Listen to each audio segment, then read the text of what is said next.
আসসালামু আলাইকুম। আজকে আমি আলোচনা করব বার্ষিক পরীক্ষার প্রশ্ন নিয়ে। শ্রেণী প্লে বিষয় ইংরাজি। আমরা এই প্লে শ্রেণীর কারণে এই প্রশ্নটা আমরা দিয়ে দিয়েছি একটা খাতার ভিতরে, অর্থাৎ এটাই হবে প্রশ্নের খাতা। এখানে আমরা বাচ্চাদের 1 নম্বরে দিয়েছি লেটার লেখার জন্য, small letter, write the small letters. এখানে আমরা একটা ঘর করে দিয়েছি, এই ঘরের ভিতরে লিখবে। এই ঘরটা কিন্তু এখান থেকে পর্যন্ত। আমরা যে ইংরেজি খাতাগুলা দেখি সেভাবে এটা সাজিয়ে দিয়েছি। এরপরে আমরা 2 নম্বরে দিয়েছি write making words is two, অর্থাৎ এখানে 2টি করে শব্দ লিখবে।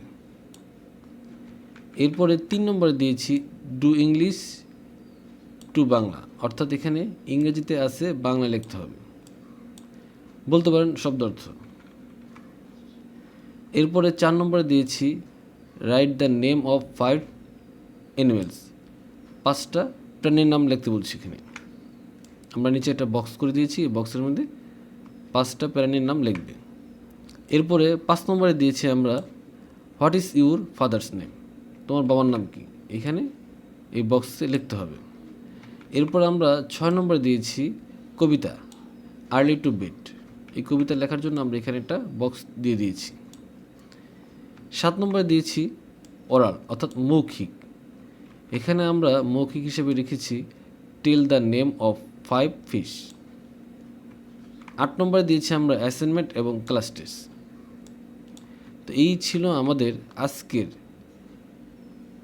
ক্লাস প্লের ইংরেজি বার্ষিক পরীক্ষার প্রশ্ন নিয়ে আলোচনা। পরবর্তী ভিডিও দেখার জন্য আমন্ত্রণ রেখে আজকের মতো এখানেই। আল্লাহ হাফেজ।